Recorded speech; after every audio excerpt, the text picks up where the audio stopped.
بسم اللہ الرحمن الرحیم، السلام علیکم ورحمۃ اللہ وبرکاتہ۔ اللہم صلی علی محمد وعلی محمد، رب اشرح لی صدری ویسر لی امری واحلل عقدۃ من لسانی یفقہوا قولی، آمین۔ خواتین و حضرات، آپ دیکھ رہے ہیں کتب آن لائن اور میں ہوں بلال کتب، اور آج کا دن جو ہوتا ہے یہ آپ کے ساتھ آپ کی کالز کا ہوتا ہے، آپ کے مسائل سننے کا ہوتا ہے، اور حتی الامکان کوشش ہوتی ہے کہ اس کا جو بھی شریعت کی حدود میں رہتے ہوئے، نفسیات کی حدود میں رہتے ہوئے، روحانی دنیا کی باؤنڈریز کے اندر رہتے ہوئے جو بھی بہترین سلوشن ہو سکتا ہے وہ آپ کی خدمت میں پیش کریں۔ آج ہمارے ساتھ ڈاکٹر محمد حسین اکبر صاحب ہے۔ ڈاکٹر صاحب السلام علیکم، خیریت سے ہیں؟ ڈاکٹر صاحب، بہت سے لوگ جو ہیں وہ اب عمرے اور حج کے لیے تیاری کر رہے ہیں، اور آپ لوگوں نے بھی ایک بڑا خوبصورت فرما رہے ہیں، آپ نے قافلہ جو ہے وہ روانہ کر دیا، اللہ تعالیٰ آپ کو جزائے خیر دے۔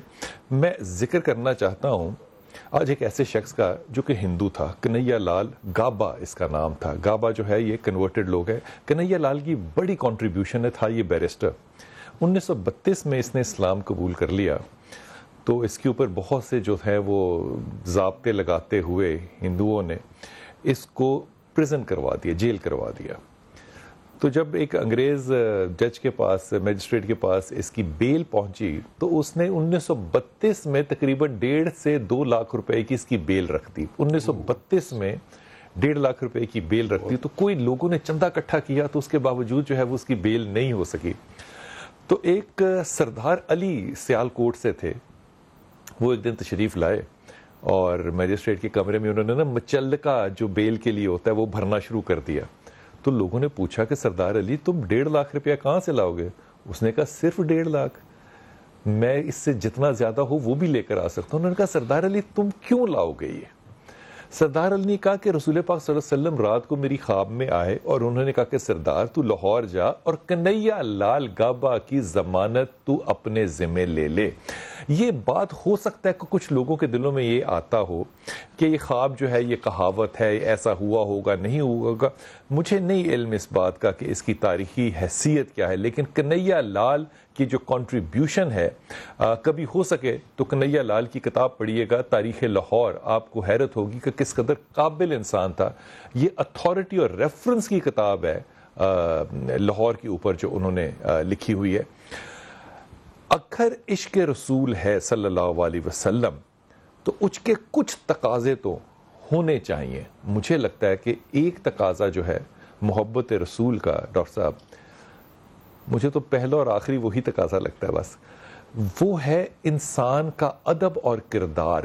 بے کردار آدمی اگر کہے کہ میں رسول سے محبت کرتا ہوں تو کیا میں شک کر سکتا ہوں؟ بہت بہت شکریہ۔ بسم اللہ الرحمن الرحیم، الحمدللہ رب العالمین، والصلاة والسلام علی سید الانبیاء والمرسلین وعلی آلہ الطیبین الطاہرین المعصومین۔ قال اللہ سبحانہ وتعالی لا تدخلوا بیوت النبی الا باذن اہلہ۔ قال اللہ سبحانہ وتعالی لا ترفعوا اصواتکم فوق صوت النبی۔ اللہ تعالیٰ نے شاید کسی اپنے نبی کے حضور حاضری کے اتنے آداب ذکر نہ فرمائے ہوں جتنے نبی پاک جتنے رسول خاتم صلی اللہ علیہ وآلہ وسلم کے حضور حاضری کے آداب باقاعدہ قرآن میں نازل فرمائے۔ واہ واہ واہ۔ جو حکم قرآن کریم میں آیت قرآنی بن کے آ جائے اس میں کوئی کلام دو رائے ہو ہی نہیں سکتی۔ کیا بات ہے۔ باقی چیزوں میں ہم تعویلیں کر سکتے ہیں۔ کیا بات ہے۔ دوسری بات یہ ہے کہ قرآن کریم جو ہے وہ تا روز قیامت ہے، اس کی آیتیں ختم نہیں ہوئی کہ بے شک ان آیات کا مصداق اولی کوئی فرد تھا، لیکن کوئی نہ کوئی کردار ہر دور میں وہ موجود ہے اور رہے گا۔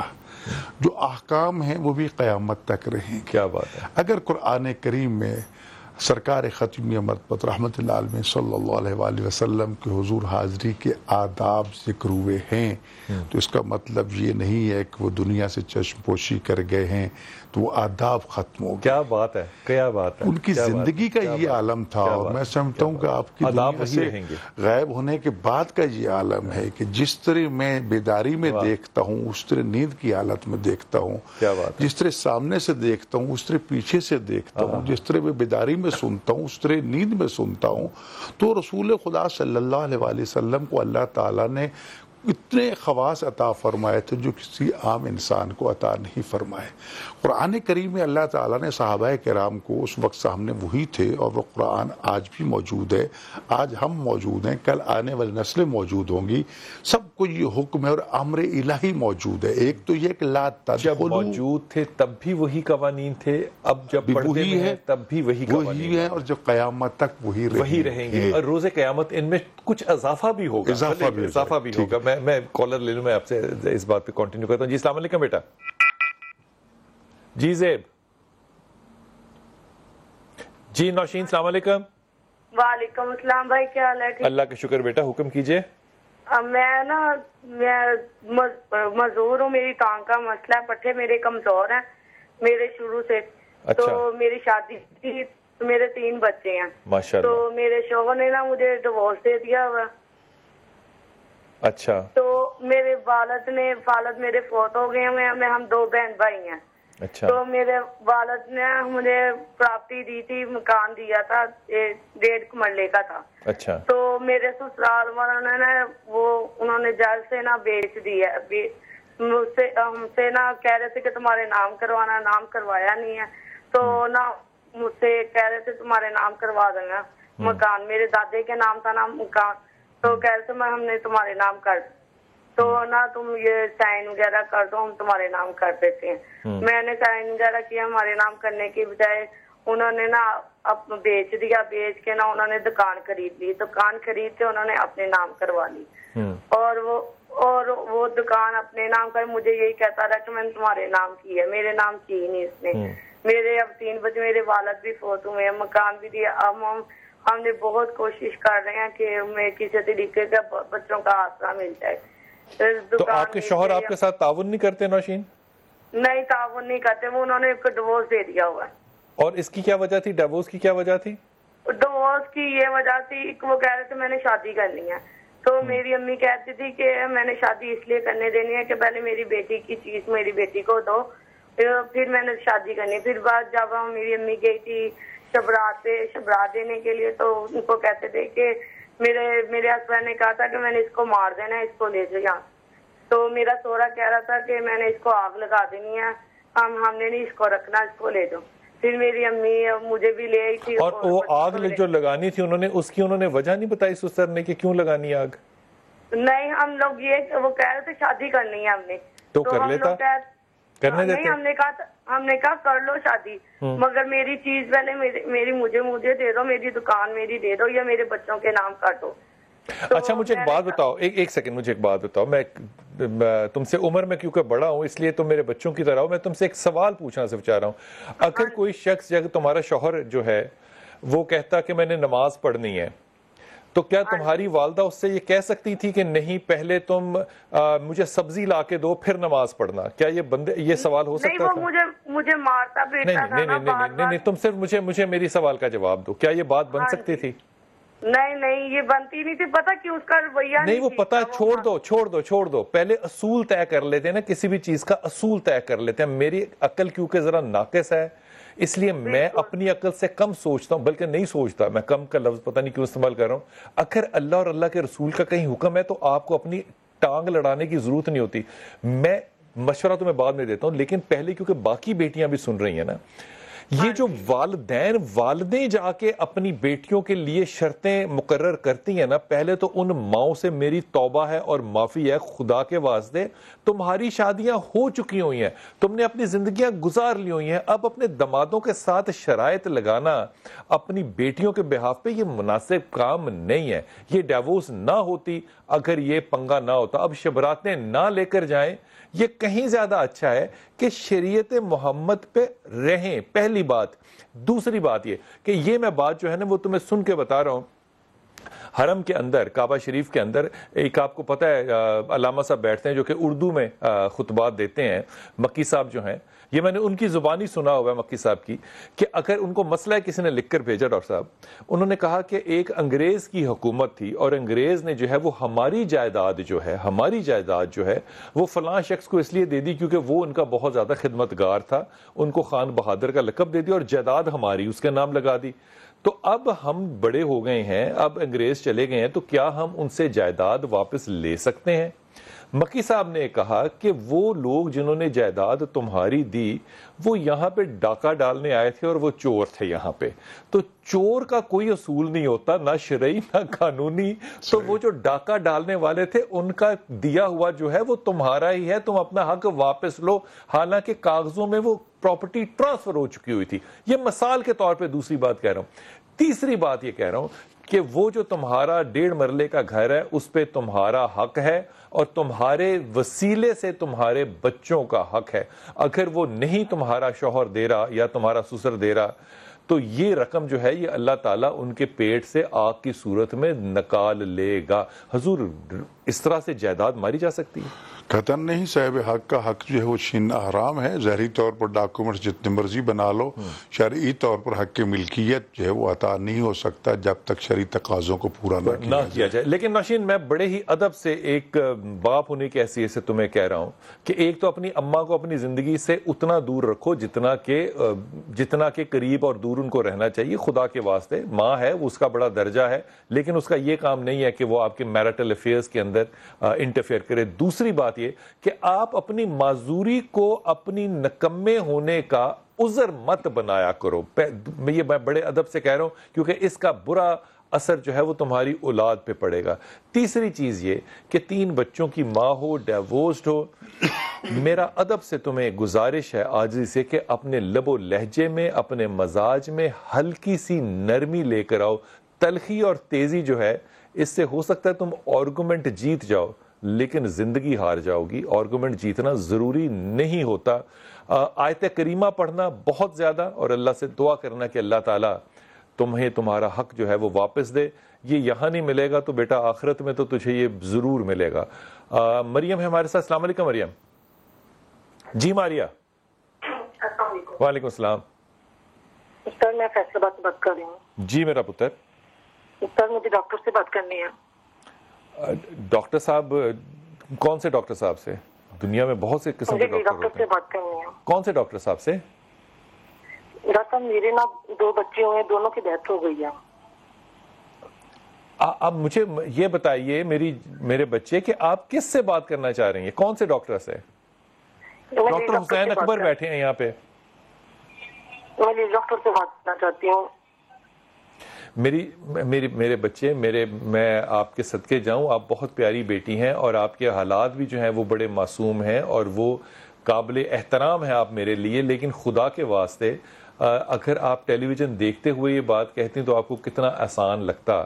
ڈاکٹر صاحبہ کا دن جو ہے وہ جمعرات کا ہوتا ہے، بلکہ میں یہ آپ سے عرض کرتا جاؤں کہ جو جمعرات کا دن ہوا کرے گا وہ ہمارے پاس ہوگا ہی انشاءاللہ تعالی. ہم کوشش کریں گے وہ ڈاکٹر صاحبان کا ہی ہو. کل جو ہم کوشش کریں گے وہ سکن کے بارے میں اگر آپ کے مسائل ہیں تو آپ ہم سے بات کر سکتے ہیں. لیکن اتنی الغرضی اگر آپ کریں گے کہ آپ کی کہانی میں انتہائی دکھ ہوگا اور آپ کو یہ بھی نہیں پتا ہوگا کہ کون سا ڈاکٹر بیٹھا ہوا ہے، تو میں ادب سے آپ کو کیا کہہ سکتا ہوں، صرف آپ کی ہدایت کے لیے اللہ سے دعا کر سکتا ہوں. ڈاکٹر ساجدہ اور ڈاکٹر حسین اکبر کے اندر یقین کیجئے شکل و صورت میں شبہات میں بھی کافی سے زیادہ فرق ہے. جی السلام علیکم. وعلیکم السلام. جی سغرا. جی بلال بھائی. جی حکم کیجئے سغرا. مسئلہ جی حکم کیجئے میرا بچہ. مسئلہ ہے میری بچی کو اس کے سسرال والے نہیں لے کے جاتے. اچھا بچی کا کوئی نام بتاؤ، کوئی مجھے حالات بتاؤ، کیوں نہیں لے کر گئے، کیوں چھوڑ کے گئے، آئی کیسے بچی، کچھ تو بتاؤ گی. پیدا ہونے والی تھی تو اس کو چولہے کے لیے لے گئے تھے. تو اس کے بعد جب انہیں پتا چلا کہ بیٹی پیدا ہوئی ہے، میری خود اپنی بیٹی ہے، میرے پاس بیٹا نہیں ہے، تو انہوں نے جب تمہاری بیٹی کا نام کیا ہے سغرا؟ نہیں گیا. سغرا اگر تم کسی کھلی جگہ پر آ جاؤ، تمہاری بیٹی کا کتنا سنجیدہ مسئلہ ہے، لیکن تم نے نہ ٹی وی بند کی ہے، نہ تم کسی سگنل کی جگہ پر آئی ہو. اگر تم خود اتنی غیر ذمہ دار ہو تو میں تمہیں ایک ذمہ دارانہ جواب کیوں کر دوں گا. تھوڑی سی تو ذمہ داری کا احساس تم خود بھی کرو نا. اگر واقعی تمہاری کہانی سچی ہے، ٹیلی ویژن کو بند کرو، باہر آؤ کسی ایسی جگہ پہ جہاں پہ تمہارا سگنل کلیئر آتا ہو. اتنا سا ذمہ تم لے سکتی ہو بحیثیت ماں تو ضرور بات کرو. تمہاری بیٹی کا نام کیا ہے؟ باری بار حکم کیجئے. آپ کی بیٹی کا نام کیا ہے؟ ثنا. ثنا. اور آپ کے داماد کا کیا نام ہے؟ عرفان علی. عرفان علی. اب مجھے مسئلہ بتاؤ. مجھے نہیں لگتا کہ مسئلہ بیٹی ہے. اور کیا مسئلہ ہے؟ بس یہی مسئلہ ہے کہ انہوں نے اور کوئی ایسی بات نہیں ہے, کوئی کچھ بھی نہیں ہے, بس وہ. آپ کی کتنی عمر ہے میرے بچے؟ میری جی ثنا ہے آپ کے پاس؟ جی ثنا ہے جی. ثنا سے بات کرواؤ. یہ لیں چلو بات. جی ثنا. السلام علیکم ثنا.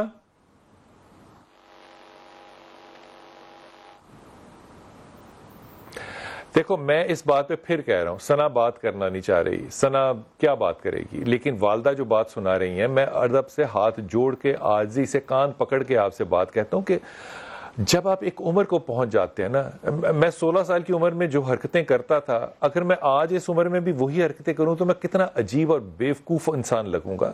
ہر عمر کے تقاضے ہوتے ہیں. ثنا کی اپنی عمر کے تقاضے ہو سکتے ہیں, لیکن اس کی ماں کو اپنے تقاضے سمجھنے چاہیے. بیٹیوں کو, بیٹوں کو, کسی کو بھی جب آپ نے رائے دینی ہے تو آپ نے حدود اور قیود کچھ تو مقرر کرنے ہیں. پہلی حد جو آپ نے مقرر کرنی ہے وہ شریعت کی نہیں کرنی, نہ بالکل نہیں کرنی. پہلی آپ نے حد قائم کرنی ہے سچ بولنے کی. اور اللہ کے ولی, اس کے لیے تو مسلمان ہونا بھی ضروری نہیں ہے. سچ بول کے معاملے کو سامنے رکھو, ورنہ خدا اس میں رحم اور برکت کیسے ڈالے گا. میری حتی الامکان کوشش ہوتی ہے کہ میں جو بھی آپ کو مثال دوں وہ ان کی جو حدود اور قیود ہوں وہ شریعت کے درمیان میں رہتے ہوئے اس پیراڈائم میں ہو. حضور ایسے ہی کرنی چاہیے ڈاکٹر صاحب بات. نہیں بالکل ایسے ہی کرنی کوئی چاہیے. شک نہیں. دیکھو شریعت کے احکام پر عمل کریں گے تو یقیناً بہت سے مسائل آپ کے خود حل ہوتے جائیں گے. کیونکہ مجھے یہ آپ نے بڑی اچھی بات, شریعت کے اصولوں پہ عمل کریں گے تو مسائل خود بخود ہی حل ہوتے جائیں گے. اس معاملے میں سب سے بڑا جو اصول ہے نا میرے خیال میں ایک میاں بیوی کے درمیان کامیاب زندگی کا, وہ یہ ہے کہ دلوں کو جیتنا سیکھنا چاہیے. ایک دوسرے کے حقوق کو پہچانے اور کچھ لے اور کچھ دو کی بات کریں. اور دیکھو نا, ایک دو اجنبی افراد آپس میں ملتے ہیں, ایک دوسرے کے احساسات جذبات کو نہیں جانتے, تو قربانی کی جذبہ پیدا کریں. اور پھر آپ ایک دوسرے کا لباس ہیں, آپ کے سامنے ایک دوسرے کی کوئی چیز پوشیدہ نہیں ہے ایک دوسرے کے, بلکہ آپ رازدان ہیں. تو لہٰذا ان خامیوں کو بام کرنے کی بجائے ان کو چھپا کے خود اس کی طرف آگے بڑھیں کہ ہم نے اس کو کس طرح حل کرنا ہے. اگر اس کو اچھالنا شروع کر دیں گے, نفرتیں پیدا کرنا شروع کر دیں گے, تو دوریاں بڑھیں گی, بات سلجھے گی نہیں. سب سے پہلے تو میاں بیوی کو آپس میں برداشت کرنا ہے کہ ہم کو اس کو کیسے سدھارنا ہے. ماں باپ دوسرے تیسرے مرحلے میں آئیں گے شادی کے بعد, ان سے مشورے ضرور لیں, رہنمائی ضرور لیں, لیکن اپنے معاملات میں اتنا ان کو دخیل نہ کریں کہ آپ جوڑنا چاہتے ہیں اور وہ آپ کو توڑنا چاہتے ہیں. بڑی اچھی بات. یہاں تک نہ اور میں آپ سے بڑے ادب سے یہ بات عرض کر رہا ہوں, یہاں پہ بچی جو پیدا ہوئی ہے اس کو عذر نہ بناؤ. اپنی بیٹی کے مزاج کو دیکھو کہ اس کا مزاج جو تھا وہ عرفان کے ساتھ کیسا تھا. اس بچی جو ہے یہ ایک آرگومنٹ کے طور پہ آپ پیش کر رہی ہیں کہ بیٹی کی وجہ سے اس نے چھوڑ دیا تاکہ بہت سے لوگ آپ کے ساتھ ہمدردی کرنا شروع کر دیں. یہ ناجائز بات ہے. جائز بات کرو. سوال پھر آپ کے شوہر نے آپ کو کیوں نہیں چھوڑا؟ آپ کی تو بچیاں ہی تھی نا,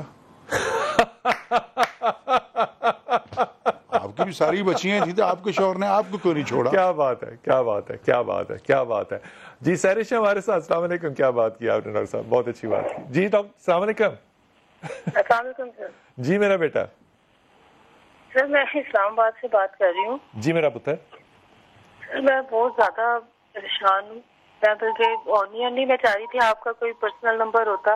بیٹا پاکستان میں کوئی ایسا شخص نہیں ہے جو پریشان نہ ہو, اور 21.5 کروڑ آبادی ہے. ایمانداری سے بتاؤ کہ سب کے پاس میرا پرسنل نمبر ہوگا تو مجھے زندہ رہنے کا کیا حق ہوگا؟ ہاں جی سر, یہ بات تو ٹھیک ہے. بات ہے نا یہ. تو اللہ تعالیٰ جب موقع دیتا ہے تو موقعوں کو اپرچونٹی سمجھ کے لیتے ہیں, ان میں لالچ کو داخل نہیں کرتے ہیں. یہ سبق ٹھیک ہے آج کے لیے؟ جی سر ٹھیک. لالچ نہیں کرتے ہیں. ٹھیک سر. سر ایک تو میرا ہمارے پرابلم ہے, میری مدر کی جب سے ڈیتھ ہوئی ہے تو ہمارے گھر میں میں بھی انمیرڈ ہوں, میری ایک سسٹر ہے وہ بھی انمیرڈ ہے. ہم لوگ نا بہت زیادہ عجیب سے الجھاؤ میں پھنسے ہوئے, ہمیں سمجھ نہیں آ رہی کہ ہم لوگ کیا کریں. کیا مطلب کیا کریں؟ میں نہیں سمجھا اس میں کیا کریں, کیا عجیب ہے؟ مالی طور پہ بھی ہم لوگ ماشاءاللہ میں جاب کرتی ہوں, لیکن میری سسٹر بھی جاب کرتی ہے, اس کے باوجود بہت زیادہ پریشان ہے. تم ذرا تھوڑا سا باہر آؤ گی کہیں اچھی جگہ پہ جہاں تمہارا سگنل نہ ٹوٹے. سر اب ٹھیک ہے؟ اچھا مجھے یہ بتاؤ کہ آپ کی عمر کتنی ہے؟ سر میری ہے 28 ہے. 28 سال کی عمر میں تم نے یقیناً کو 28-30 نمازیں تو پڑھی ہوں گی نا؟ جی سر اللہ کا شکر ہے. نماز الحمدللہ ماشاءاللہ. دیکھو نا ابھی یہ الحمدللہ سے جب گفتگو شروع ہوتی ہے نا تو میرا جو ہے نا وہ ریڈ لائٹ ایریا وہ ٹنگ آن ہو جاتا ہے. تم نے کبھی یہ سوچا نہیں ہے کہ جو آسانی ہوتی ہے رزق کی یہ مال کے کمانے سے نہیں ہوتی. ضروری نہیں ہوتا کہ ملک ریاض جو ہے اس کے مال میں اللہ برکت بھی ڈالے. یہ برکت ہوتی ہے. اگر اللہ نے برکت نہیں ڈالی تو تمہیں اللہ سے کیا کرنا چاہیے؟ اللہ سے دعا کیا کرنی چاہیے؟ اللہ تعالیٰ سے اپنے کرم کی رحم اللہ تعالیٰ سے دعا تمہیں کرنی چاہیے کہ اللہ مجھے اپنے معاملات کو نبھانے کی ہدایت دے, مجھے شکر گزار بنا تاکہ تو میرے مال میں برکت ڈال سکے. اگر آپ نے ہر چیز کو مشکل ہی بنانا ہے اور اس کو اپنی والدہ کے انتقال کے ساتھ ہی منسوب کرنا ہے تو پتر یہ سب نہیں مرنا ہے. ماں باپ نے مرنا نہیں ہوتا, ہم نے مرنا نہیں ہے تو مرنا ہوتا ہے. اس کا تعلق اس سے کیا ہے کہ بہن بھی کما رہی ہے میں بھی کما رہی ہوں؟ اس کا تعلق صرف اس چیز سے کہ آپ اپنی نیت کو درست کریں. اور نیت کو درست کرنے کا میں تمہیں ایک گولڈن اصول بتاؤں. امام علی کا قول, امام علی کہتے ہیں کہ بہترین وقت دینے کا کون سا ہے؟ تمہیں حیرت ہوگی. کہا جب تمہارے پاس نہ ہو. اب ہم نہ ہو تو دیتے ہیں, علی کہتے ہیں دیتے ہیں. میں نے تجربے سے دیکھا ہے جب نہ ہو تو انسان ادھار مانگ کے دے دے. یقین کیجئے کہ اللہ تعالیٰ اتنی رحمت کرتا ہے کہ آپ سوچ نہیں سکتے. اور مجھے بعد میں خیال آیا کہ جب علی کے اس قول پہ میں نے عمل کیا کہ مانگ کے دے دو, ادھار لے کے دے دو, تو میں تو ایکچولی علی کے قول پہ نہیں سنت رسول پہ عمل کر رہا ہوں. رسول کے پاس صلی اللہ علیہ وسلم کے پاس کوئی شخص آتا ہے مانگنے کے لیے, آپ کہتے ہیں ادھار لے کر, اس کو کہتے ہیں تو اپنی ضرورت پوری کر لے. خدا کے واسطے ان معاملات کو تلخی کے ساتھ اور اتنی کربنگ کے ساتھ مت دیکھو. آیت کریمہ پڑھو, آیت کریمہ پڑھو اور سورہ اخلاص پڑھو, کل واللہ. یہ سورہ اخلاص اور آیت کریمہ دونوں چیزیں پڑھو, اور جب رشتے آئے تو ان کے اندر آپ نے کیڑے نہیں نکالنے. مشورہ ضرور کر لینا لیکن کیڑے نہیں نکالنے. جو بھی آئیں گے ان کو سہل طریقے کے ساتھ ہینڈل کرنا. اللہ تعالیٰ ثانی کرے گا. خدا سوائے ثانی کے اور کچھ کرتا ہی نہیں ہے. واپس آئیے, آپ سے عرض کرتا ہوں کہ خدا اور کیوں نہیں کچھ کرتا.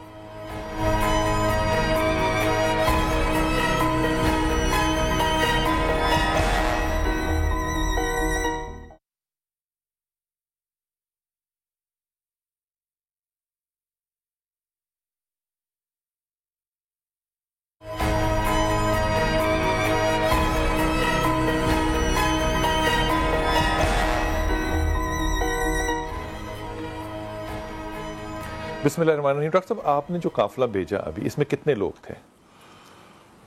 کاروان منہاج الحسین کے نام سے ہمارا یہ قافلہ الحمدللہ اس وقت 38واں سال خدمت کا جا رہا ہے. 38واں سال جا رہا ہے الحمدللہ. اور ڈاکٹر صاحب آپ نے تو ناک آؤٹ کر دیا. 38واں ماشاءاللہ سال جا رہا ہے. خدا الحمدللہ. الحمدللہ. رب کائنات کا اور محمد اہل بیت علیہ السلام کا یہ ڈاکٹر صاحب اس کے لیے کوئی خاص طریقہ, کوئی خاص پریپریشن کرتے ہیں؟ اصل میں تو ڈاکٹر صاحب جب پہلی مرتبہ شرف حاضری کا نصیب ہوا, حالات کا جائزہ لیا کہ طالب علم کی حیثیت سے کہ ہم مہمان خدا کی خدمت کس طرح کر سکتے ہیں, تو سب سے جو چیز مجھے مشکل اور خطرناک نظر آئی وہ یہ تھی کہ لوگ عقیدت و احترام کے ساتھ تو پہنچ جاتے ہیں لیکن وہ عقیدت علم اور جہالت کے ساتھ ہے. لوگوں کو علم نہیں ہے کہ ہم نے مناسک حج کیسے سر انجام دینے ہیں. خالی سمجھتے کہ مکہ مکرمہ مدینہ منورہ کے سرزمین پہ قدم رکھ لینا ہے کافی ہے, اور پھر سہولتوں کی تلاش میں, تو پھر سہولتوں کی تلاش یہی سمجھتے ہیں کہ ہمیں یہ چیزیں ملیں اور بس. لیکن اصل بات یہ ہے کہ میں اکثر حجاج کرام سے یہ عرض کیا کرتا ہوں ضیوف الرحمان سے کہ رسول پاک صلی اللہ علیہ وسلم کا فرمان ہے کہ میرے اللہ میرے لیے حج کے مناسک کو آسان فرما. یہ دعا کل بھی تھی, آج بھی ہے, قیامت تک رہے گی. ہم جتنی بھی سہولتیں مہیا کر لیں, ساری دنیا کی حکومتیں لگی ہوئی ہیں سہولتیں مہیا کرنے کے لیے, لیکن ہر سال کہیں نہ کہیں کوئی ایسا موڑ آ جاتا ہے کہ انسان اس طرح پس کے رہ جاتا ہے جس طرح چکی میں کسی کو پیس دیا. رویے کی بھی بات ہے, یہ واپس کالر کی بات کروں گا. یہ بڑے معافی مانگ کے کر رہا ہوں, کچھ لوگوں کو عمرے پہ لے کر جانا تھا, ان کو عمرے پہ لے کر گئے تو میں نے اپنی طرف سے بڑی بہادری اور اپنی دانشوری کا نا اظہار کرتے ہوئے یہ فیصلہ کیا کہ ان سب لوگوں کو پہلے اکٹھا کر کے عمرہ کرنے کے جو تقاضے ہیں ان کے اوپر جو ہے وہ پورا دن ہم گزاریں گے تاکہ وہاں جا کے ہمیں کسی قسم کا پرابلم نہ ہو کہ ہم نے جانا کہاں ہے, خانہ کعبہ کو پہلی دفعہ دیکھنا کیسے ہے, راستہ کون سا اختیار کرنا ہے. سارا کچھ تیار کر کے میں گیا. میں نے 2 گھنٹے گفتگو کرنے کے بعد لوگوں سے جب کہا کہ حضور اگر کوئی بات سمجھ نہ آئی ہو تو مجھے بتائیے, تو ایک ہی سوال تھا تمام لوگوں کا. انہوں نے کہا شاہ جی تسی یہ نہیں دسیا کہ مینیو دے وچ کی ہوئے گا. یقین کریں یہ مذاق نہیں ہے, سنجیدگی. ان کا صرف یہ پرابلم تھا کہ کھانے میں کیا ہوگا, ناشتہ کیا ہوگا, دوپہر کو کیا ہوگا, رات کو کیا ہوگا. ڈاکٹر صاحب المیہ اس وقت یہ ہے کہ ایک تو میں یہ درد دل سے کہتا ہوں کہ ہمارا نیا جو سسٹم آیا ہے سیاحت کا اور ٹورزم کا, اس نے اس حج کی روح کو ختم کر دی ہے. لوگ صحیح کہہ رہے ہیں, آپ حج بھی ٹورزم بن رہا ہے, عمرہ بھی ٹورزم بن رہا ہے. یہ چیزیں تلاش کرتے ہیں, حج نہیں دیکھتے. میں گیا 2 سال پہلے حج پہ, تو میں ہوٹل سے نکلا ہوں تو ایک بزرگوار جو مجھے نکلتے ہی اپنے فضائل سنانے شروع کر دی. فلاں شہر کا کمیٹی کا چیئرمین ہوں, ممبر ہوں, فلاں سنانے شروع کر دی. آپ نے ہاتھ باندھے تھے سنتے او جی حاجی صاحب عمرے والی جگہ کتنے ہے گی, خانہ کعبہ کی طرف جا رہے ہیں, حاجی صاحب عمرے والی جگہ کتنے ہے گی. بات انہوں نے فضائل سنانے کے بعد بات کہی. اب میں وہی حیران ہوا کہ میں نے کہا اچھا بابا آؤ میرے ساتھ چلو, میں آپ کو لے چلتا ہوں, آپ کو عمرہ بھی کرواتا ہوں, سارے کرواتا ہوں. بات یہ ہے کہ ہماری توجہات یہ ہے. میں ہمیشہ حاجیوں سے کہا کرتا ہوں کہ کوئی نہ کوئی موڑ ایسا آئے گا کہ آپ کو اس طرح نچوڑ دیا جائے گا جس طرح کپڑے کو پاک کرنے کے لیے نچوڑا جاتا ہے. اس کے لیے تیار رہیے. اگر نہیں نچوڑے گا نا تو اپنے حال پہ نظر ثانی کیجیے, حج کے لیے نہیں. کیا بات ہے, بات یہ ہے کہ اس وقت قافلے میں ہم نے وہی عرض کیا کہ وہ میں نے جب دیکھا تو میں نے سوچا کہ جب تک مناسک حج ٹھیک نہ ہوں گے, دنیا جہاں کی سہولتیں آپ کو مل جائیں, اعمال باطل کر کے آ جائیں تو کیا پایا آپ نے. لیکن اگر تکلیفیں برداشت کر کے آپ نے حج ٹھیک کر لیا ہے تو سب کچھ حاصل کر لیا. تو لہٰذا میں نے توجہ دی کہ میں مناسک حج ٹھیک کراؤں گا. جب تک یہ پرائیویٹ نہیں ہوا, میں حاجیوں کے ساتھ ریٹرن ایگریمنٹ کرتا تھا کہ آپ میرے تھرو جا رہے ہیں نا, یہ چیک پہ میں ساتھ ایگریمنٹ دے رہا ہوں, اگر میری بات پہ آپ عمل کریں گے اور آپ کا حج باطل ہوگا تو سارے پیسے میں واپس کروں گا. مجھے آپ کی سہولتوں سے کوئی غرض نہیں ہے, مجھے غرض ہے آپ کے مناسک. اللہ کے رسول سے پوچھا گیا کہ یہ جو حاجی ہوتا ہے یہ کیا ہوتا ہے, تو کیا خوبصورت بات کی. کہا کہ وہ ایک میدان سے دوسرے میدان میں بالوں میں مٹی ڈال کے اللہ کو تلاش کر رہا ہو, یہ حاجی ہوتا ہے. پھر میں نے سوچنا شروع کر دیا کہ ہمارے علماء کرام جو 7 سٹار لے کر جاتے ہیں اور وہاں پہ جا کے اپنے درد سنا رہے ہوتے ہیں, تو وہ حج جو ہے وہ کیسا ہوگا. لیکن میں معافی چاہتا ہوں, وہ لوگ میری نظر میں انتہائی اعلیٰ درجے کے ہیں, اور یہ میں بات جو ہے یہ تجربے سے کہہ رہا ہوں. جو حج کرتے ہیں جا کے, انہوں نے 1 سے زیادہ دفعہ حج کیا ہوتا ہے, لیکن وہ وہاں پہ اس لیے نہیں جا رہے ہوتے کہ وہ حج کا ثواب لیں. وہ پتہ ہے کس لیے جا رہے ہوتے ہیں, تاکہ وہ حاجیوں کے لیے آسانیاں پیدا کریں, سہولتیں پیدا کریں. کسی کو راستہ بتا رہے ہوتے ہیں, کسی کی ویل چیئر کھینچ رہے ہوتے ہیں, کسی کو کہتے ہیں کہ کپڑے دھلوانے تو ہمیں دے دو, کیونکہ ان کو وہاں پہ ساری چیزوں کا علم ہوتا ہے. کمال حج ہوتا ہوگا ان لوگوں کا جو اس نیت سے جاتے ہوں گے کہ لوگوں کے لیے آسانی پیدا کریں. خدا کے ولیو, اگر ایئر کنڈیشن اور ٹینٹ ہی آپ کا پرابلم ہے تو پھر کالر کے سے بات کرنے کے بعد آپ کو ایک واقعہ سناتا ہوں کہ کیا کمال نماز تھی ان میرے دوستوں کی جو اس خیمے سے باہر نکل رہے تھے. جی السلام علیکم. جی السلام علیکم جناب. جی وعلیکم السلام. میں سر محمد آپ سے بات کر رہا ہوں بھاولپور سے. جناب علی بسم اللہ حکم. سر عرض یہ ہے کہ 8 سال ہو گئے میری شادی کو نا جناب. ماشاءاللہ.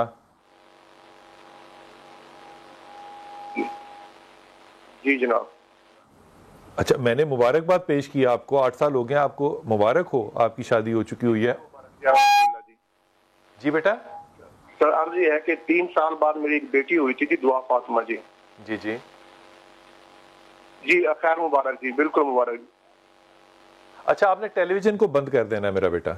یہ ٹیلی ویژن جب تک بند نہیں نہ ہوگا, یہ گفتگو جو ہے نا یہ شدت اختیار نہیں کر سکتی. یہ کمال بات ہے کہ آپ نے فون پہ بات کرنی اور ٹیلی ویژن بھی لگانا ہے. اگر آپ واقعی اپنے معاملات میں اتنے غیر سنجیدہ ہیں تو پھر لوگ آپ کے بارے میں کتنے سنجیدہ ہوں گے. ڈاکٹر صاحب, نماز کا وقت ہو رہا تھا, خیمے کے پاس لیٹے ہوئے تھے تو بخار شدید تھا, تو لوگ وہاں سے جب بھاگ رہے تھے نماز کے لیے تو اکثریت نہیں بلکہ 99.99% نے ٹھوکریں ماری کیونکہ دروازے کے پاس پڑے ہوئے تھے. تو ایک شخص نے ٹھوکر نہیں ماری تو میں نے اس کو واپس بلایا. میں کیا ٹھڈا مار کے جا, کہتا ہے خیریت ہے, میں کہ تیری نماز نہیں قبول ہونی, سارے نے لتاں ماری ہیں, تم ہی لتاں مار کے جا. آپ کا اخلاق جو ہے وہ کہاں چلا جاتا ہے؟ جب آپ عمرے پہ اور حج پہ جاتے ہیں, خدا کے واسطے وہ نماز پڑھنی ہے, وہ فرض ہے, لیکن اخلاق نہیں چھوڑنا. ضرور عرض کرنا چاہتا ہوں, خداوند کریم کے رسول خاتم صلی اللہ علیہ وسلم نے عرفات, وقوف عرفات کی ضمانت دی ہے کہ غروب آفتاب تک آپ اگر خدا کے عز ان کے سارے سے توبہ کریں تو اس طرح گناہوں سے پاک ہوں گے جس طرح آپ شرک و مادر سے باہر ہیں. ایک بات جہاں میں ضرور عرض کیا کرتا ہوں کہ مقام عرفات توبہ اور گریہ کا مقام ہے. نکل آئیے خیموں سے, آ جائیے مٹی پہ, اپنی پیشانی مٹی پہ رکھ دیجئے اور اپنے ندامت کے آنسو اس عرفات کی مٹی میں بطور امانت چھوڑ کے آئیے کہ روز قیامت جب وہاں میزان سجے گا تو آپ کی یہ ندامت کے آنسو پہلے خدا کے حضور پیش کھڑے ہوں گے کہ یہ یہاں اپنے آنسو بہا کے امام حسین علیہ السلام آنسو بہا رہے ہیں, رسول اللہ آنسو بہا رہے ہیں, انبیاء آنسو بہا رہے ہیں, تو ہم وہاں پر تلاش میں کھانوں کی. دوسری بات یہ ہے, ٹھڈوں والی بات یہ ہے کہ ہم تو وہاں سیکھنے کے لیے جا رہے ہیں. دیکھیے خداوند متعال مزدلفہ میں تمام تکبر و غرور کو اس وقت ملیا میٹ کر دیا جب زمین پہ لٹا دیا. اس سے بعد آگے کہ انتہا کیا ہے؟ بھی ایئر کنڈیشن ہوٹل یہاں مل رہے ہیں, کھانے اچھے سے یہاں مل رہے ہیں, نہیں ہے آپ کے پاس تو حرمین ماشاء الحرام یہ چیزیں موجود نہیں ہیں, اور چند دنوں کے لیے آپ جاتے ہیں. خدا رو سے استفادہ کیجئے, جذبہ قربانی پیدا کیجئے. لوگوں کے امام زین العابدین جیسا نفیس مزاج شخص جس کے ہاتھ میں قلم آتا تھا, لکھنے سے چالے پڑ جاتے تھے, وہ حاجیوں کے برتن دھو رہے ہیں, کپڑے اٹھا رہے ہیں, سامان اٹھا رہے ہیں, خدمت کر رہے ہیں, اور ایک قافلے والوں کو پتہ چلتا ہے دوسرے میں چلے جاتے ہیں. یار یہ سعادت حاصل کیجئے. کیا بات ہے, کیا بات ہے. امام زین العابدین اگر یہ کر رہے ہیں تو آپ کا اخلاق کہاں چلا گیا؟ جی آصف السلام علیکم. جی وعلیکم السلام سر. جی میرا بیٹا. سر میں نے عرض کی تھی سر 8 سال ہو گئے الحمدللہ میری شادی ہوئی تھی نا جناب. تو سر ایک بیٹی ہوئی تھی 3 سال بعد سر, دعا فاطمہ. سر اس کے بعد اب پھر الحمدللہ وہ تھوڑا سا پرابلم تھا سر میرے اندر نا, علاج بھی کیا ہے سر نا کافی سارا. اچھا ایک تو مجھے بتاؤ کہ پرابلم کیا تھا, ایک مجھے بتاؤ کہ علاج کیا کیا. سر یہ سپرم کی سر معاملات تھے سر. کتنے پرسنٹ تھے؟ سر پہلے تو بالکل سر ڈیڈ تھے, 0 تھے سر. اچھا جب علاج کیا تھا نا جی پھر بہتر ہو گئے تھے جی. اچھا ابھی تم نے آخری علاج اپنا کب ٹیسٹ کب کرایا؟ سر یہ تقریباً 2 مہینے 3 مہینے پہلے سر علاج کروا کے نا پھر تھک گئے سر, ہر پاس سے میڈیسن لے کے نا جی. اب پھر وہ سر اس وجہ سے پھر بند کر دیا جناب. 4 سال اب شروع ہو گیا سر علاج کرتے. اچھا علاج سے کیسے تھکتے ہیں صرف مجھے ذرا سمجھانے. ایک آدمی کو کہ ڈائبٹیز ہے تو اس نے انسولین لینی ہے, وہ یہ کہہ سکتا ہے کہ میں تھک گیا ہوں انسولین لیتا اب نہیں لوں گا. علاج سے کیسے تھکتے ہیں؟ سر یہ کہ میڈیسن ہر ڈاکٹر کے پاس جا کے نا جی. اب یہ ہمارے پاس یہاں اسپیشلسٹ سر بیٹھے ہوئے ہیں, ڈاکٹر سہیل صاحب ہیں, بہت 2-3 بیزر تقریباً 10,000 روپے کی سر ایک ٹیبلٹ تھی سر فی مارا سر, وہ بھی استعمال کری. تقریباً 6 مہینے سر علاج کیا. وہ دن بدن وہ سر کم ہوتے گئے, بڑھتے نہیں رہے سر. 2 مہینے بعد 3 مہینے بعد رپورٹ کراتے سر, اس سے وہ کم ہو جاتے تھے, بڑھتے نہیں تھے سر. اچھا میں 2 باتیں آصف آپ سے کہوں گا. ایک بات تو یہ کہوں گا کہ جس دن ڈاکٹر شاہدہ یہاں پہ تشریف لائیں اس دن آپ اپنا نمبر لکھا دیجئے, یہاں پہ ہم آپ کو ضرور انشاءاللہ تعالیٰ کال کریں گے. ساجدہ شاہ نواز جو ہیں وہ انشاءاللہ آپ سے اگر جو بھی آپ کے لیے کر سکیں گی کریں گی, لیکن اس رویے میں تھوڑی سی تبدیلی جو ہے وہ عوام الناس کو لانی چاہیے. اس ڈاکٹر نے مجھے 10,000 روپے کی دوائی دی تھی, اس نے 10,000 روپے کی دوائی خود تو نہیں لے کے کھا لی نا, آپ ہی کو کھلائی نا اس نے, تو الزام اس پہ کیوں لگا سکتے ہیں؟ ہو سکتا ہے اس نے وہ 10,000 کی دوائی جو ہے وہ 400 روپے کی ہو. اس کے لیے اچھا ڈاکٹر آپ نے تلاش کرنا ہے. مجھے نہیں پتا آپ اسپیشلسٹ کس کو کہتے ہیں, لیکن میں اسپیشلسٹ جو ہے وہ اس کو کہتا ہوں جس کی تعلیمی قابلیت اور پریکٹس جو ہے وہ انتہائی انٹیکٹ ہو. اور اس معاملے میں جس میں آپ فرما رہے ہیں کہ سپرم کاؤنٹ کم ہے, اس میں پاکستان کے اندر بہت کم ایسے ادارے ہیں جو کہ ان چیزوں کو ہینڈل کرتے ہیں اور یہ مدد آپ کی کر سکتے ہیں. لیکن آئی ایم شیور کہ ساجدہ شاہ نواز اس میں انشاءاللہ تعالیٰ آپ کی مدد ضرور کر سکیں گی. آپ اپنا نمبر چھوڑ جائیے ہمارے پاس اور ہم آپ سے رابطہ ضرور کریں گے. ہم نہ کریں تو آپ ہمیں کال کیجیے گا. شاہینہ السلام علیکم. وعلیکم السلام. بلال جی میرا بیٹا.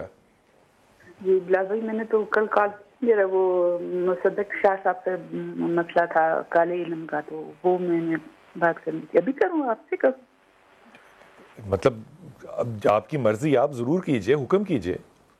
جی مجھے اس کا توڑ چاہیے, علاج چاہیے, ان کا کانٹیکٹ نمبر دے دیں تو. آپ کو کس چیز کا توڑ چاہیے میرا پتر؟ نمبر ان کا شاہ صاحب کا.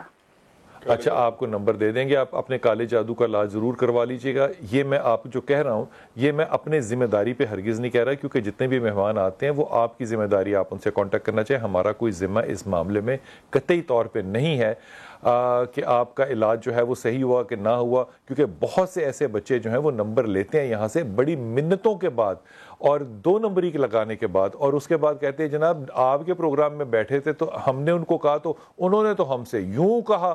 تو بھائی اس میں میرا ذمہ نہیں ہے. جیسے آپ سے میں نے عرض کی کہ آپ فرمائیے آپ کا کیا مسئلہ ہے, آپ نے کہا نہیں کانٹیکٹ ہی چاہیے. تو جب کانٹیکٹ ہی چاہیے تو پھر آپ جانے اور آپ کا سفید اور کالا جادو جانے, نمبر آپ کو مل جائے گا لیکن ذمہ آپ ہی کا ہوگا. جی السلام علیکم. السلام علیکم. جی وعلیکم السلام. بلال بھائی میرا نام عباس علی ہے. جی عباس. میں جو ہے وہ انشاءاللہ 10 سے 15 دنوں کے اندر الیکٹریکل انجینئرنگ ڈگری کے ساتھ گریجویٹ کر جاؤں گا. ماشاءاللہ. تو سچویشن کچھ یوں ہے کہ ابھی بس کچھ ہی دن رہ گئے, 2-3 ہفتے رہ گئے اور کوئی جاب لائنڈ اپ نہیں ہے. میں نے بہت سارے انٹرویوز دیے ہیں, بہت ساری جگہوں پہ گیا ہوں, فائنل تک پہنچ کی بھی ریجیکشن ہوئی ہے, پہلی بھی ریجیکشن ہوئی ہے, اور سعودی عرب کا میں ابھی اپلائی کر رہا ہوں. سپلی کلیئر ہو گئی تمہاری؟ بھی ریجیکشن ہی آ رہی ہے. جی سر سپلی کلیئر ہو گئی ہے؟ جی وہ کلیئر ہو گیا, وہ معاملہ صحیح ہو گیا. بس انشاءاللہ 2-3 ہفتے ہی رہ گئے اور پھر میں کمپلیٹلی گریجویٹ ہو جاؤں گا. اور میں سعودی عربیہ بھی بہت جگہوں پہ اپلائی کیا میں نے اور ابھی تک تو ریجیکشن ہی آ رہی ہے, تو مجھے کچھ سمجھ نہیں آ رہا. اچھا تمہیں یہ لگتا ہے کہ تم اس دنیا کے واحد اور آخری الیکٹریکل انجینئر ہو؟ نہیں جی بالکل بھی نہیں. ایسا نہیں ہے نا.